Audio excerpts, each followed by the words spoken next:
Time now for the morning rush. We start with Kristen Curry.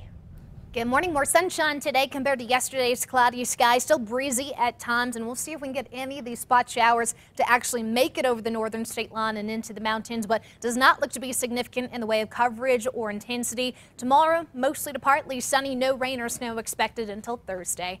David?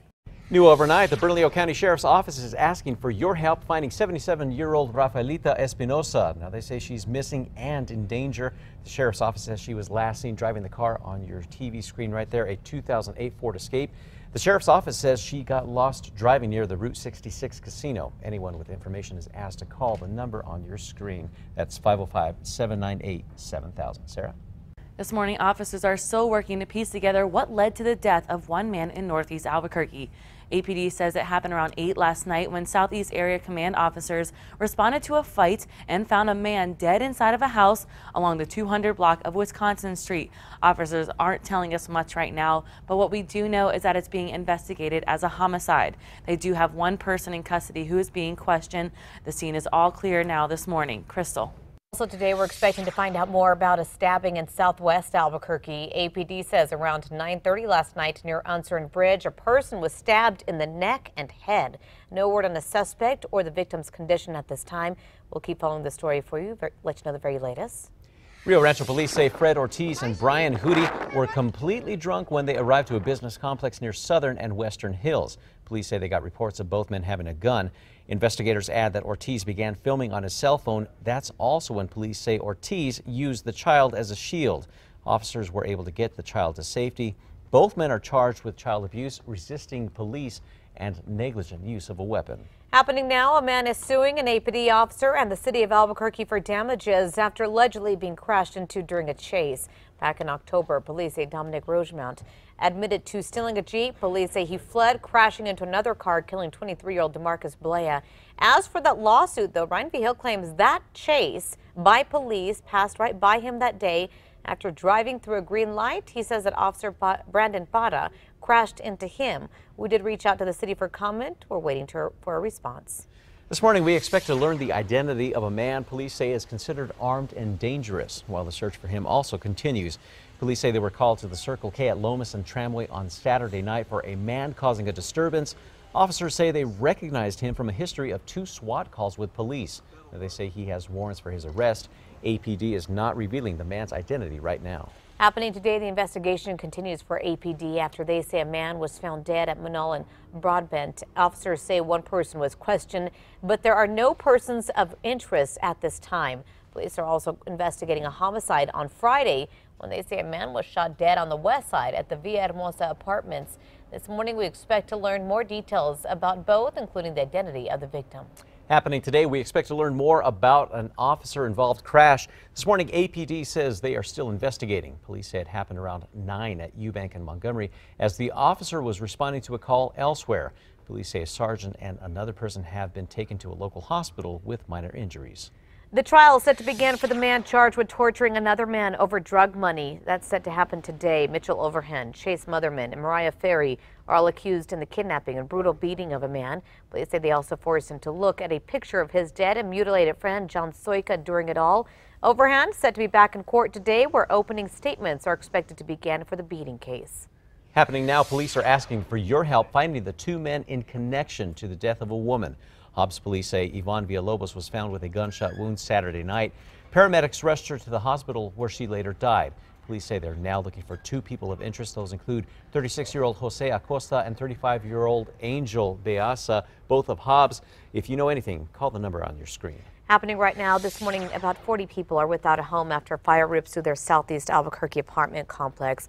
Officials are now investigating how this fire sparked at the complex on Georgia Street Sunday afternoon. AFD says while fighting the blaze, there were reports of a gas meter blowing up. Today, the Manzano Mesa Multi-Generational Center will be closed as it continues to serve as a shelter for those displaced. Normal center operations will resume tomorrow. And despite speculation that President Trump is thinking about firing special counsel Robert Mueller, a White House lawyer insists that is not the case.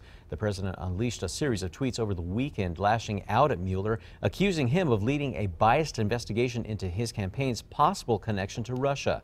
White House attorney Ty Cobb released a statement last night saying, quote, the president is not considering or discussing the firing of special counsel. New details for you. As expected, Russian President Vladimir Putin will serve for 6 more years. Putin won Sunday's presidential election with more than 70% of the vote.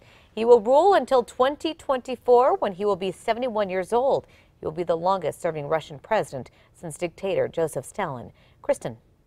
Today's Metro Threat Index at a 3 just because of some cold temperatures we have out there now near freezing here in Albuquerque, and breezy conditions this afternoon. Those winds about 10 to 20 miles per hour out of the northwest. No rain or snow expected. David? Happening now, an Albuquerque woman is offering a reward for the safe return of her dog. This after she says he was stolen. Casey Martin says a camera in her car shows a man walking away with the dog, a Pomeranian named Aiden. Now, she says she was at the gym when the thief smashed out one of her car windows, reached in and took the dog along with a purse. Martin says she just wants her dog back. No questions asked. Happening today, it is back to work for UNM head football coach Bob Davie. This after Davie's 30-day suspension came to an end over the weekend. The university says Davie was suspended after claims he made racist comments and interfered with the rape investigation allegedly involving one of his players. Happening now, Twitter is reportedly set to follow in Facebook's and Google's steps. According to Sky News, the microblogging site is planning to ban cryptocurrency ads. Twitter's ban could begin as soon as April, but may include some exceptions. Kristen? Time now for a check on your Monday morning commute. 2 crashes to tell you about. The first on I-25 southbound at Jefferson, so that's going to be an area to watch. We also have another at Montgomery between San Pedro and Louisiana, so heads up for that morning commute. A 10-year-old girl in Texas is making sure our 4-legged soldiers are taken care of while deployed overseas. Cadence Roberts is a junior ambassador for the Five Hills pageant, and with her platform, she's deciding to partner with Walmart to collect toys, food, and grooming supplies to ship to the canine dogs serving in Iraq and Afghanistan. Now, Cadence hopes her act of kindness inspires other kids to make a difference. What a big heart. Yeah, sweet mission there. Time now for the 5 facts. Start with number 5 here. New Mexico native is a gold medalist this morning. 32-year-old Travis Dotson was born in Silver City. He grew up in Deming. He's a retired Marine corporal who served a tour in Iraq in 2007. That's where he lost his left leg and most of his right leg. Dotson was awarded a Purple Heart for that. He is now a member of the USA sled hockey team competing at the Paralympic Games in South Korea. Last night, the Americans took home gold in a 2-1 overtime win against Canada. Congrats. At number 4, APD says it's working with the ACLU to draft a policy for using technology that tracks cell phones to fight crime. Last year, the ACLU of New Mexico filed a lawsuit after APD refused to reveal if they use the technology. In January, the city says they informed the ACLU that APD has had the technology since 2012.